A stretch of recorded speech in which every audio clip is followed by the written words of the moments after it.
The Justice Department, now headed by Attorney General Jeff Sessions, dropping its objection to Texas's voter identification law. The DOJ under President Obama argued for 6 years the Texas law requiring voters to show certain forms of identification was discriminatory. Civil rights groups still fighting the law in district court, where a hearing is set for tomorrow. The Justice Department expected to lay out its new position during that proceeding for the first time under this president. Well, joining me now, member of the House Judiciary Committee, Congressman Louie Gohmert of Texas, and great to see you, Congressman. Great to see you, This is quite a move on the part of It's a great move. It changes the whole world, doesn't it? It does. I mean, who would have ever thought that a Justice Department would think it was a good idea to make sure that people who voted were who they said they were? Right.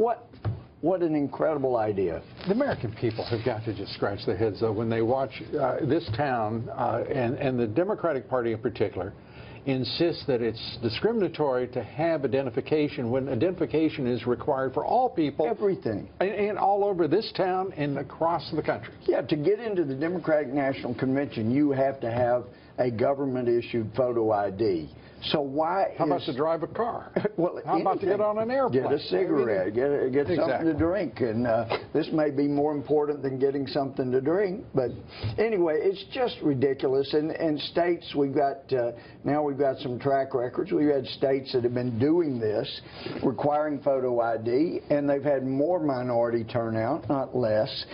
But if you look back, Lou, at this Justice Department under Loretta Lynch and under Eric Holder, they were saying that, gee, you can't even get rid of the dead people off of your voter rolls. It's interesting to me to watch, and I want to hear your opinion on this.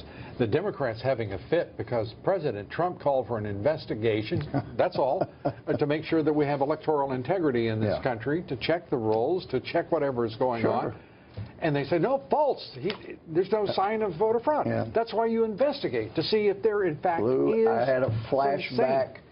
Back in the 90s, David Brinkley and Tom Brokaw were waiting on election results, and Tom said, David, tell them that story Johnson told y'all. He's, well, back in the 60s, before Watergate, press and news were good friends, and Johnson, that must have been the 66 election, he had his boots up on one of our desks down in the press room, and hand in his stomach, scratching his stomach and drinking a beer, and he said, yeah, I remember when I ran for Congress, my campaign manager and I were out in the cemetery looking, writing down the names of people who were going to vote the next day, and we came to one, you couldn't read the gravestone, and my manager said, let's go to the next one. I said, no, sir, this man has every bit as much right to vote as everybody else in this cemetery.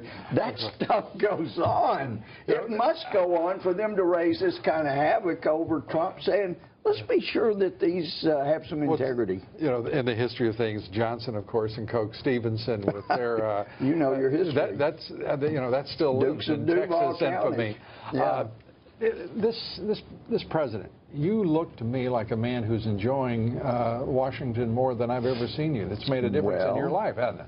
I enjoyed 2005 till I saw we weren't going to keep our promises.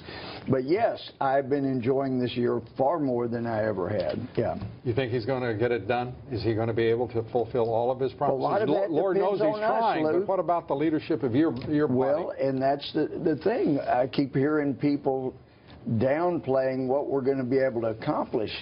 This should be a no-brainer, and we're just the people with no brains to prove it. We ought to be able to keep our promises. It doesn't require. Do you believe the House leadership under Speaker Ryan is going to work faithfully and as hard as possible to fulfill this president's agenda?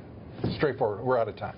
I don't see that yet, but by golly, we're going to get there. All right. If we have to drag them, kick it. But you know, this stuff about having employers pay a Cadillac tax, are you kidding? That stuff's got to go. We got to clean this up. Well, this is your opportunity. Congressman Louie Gohmert, it is. Great to see you. Great to see you, Lou. Thank you. Come back soon.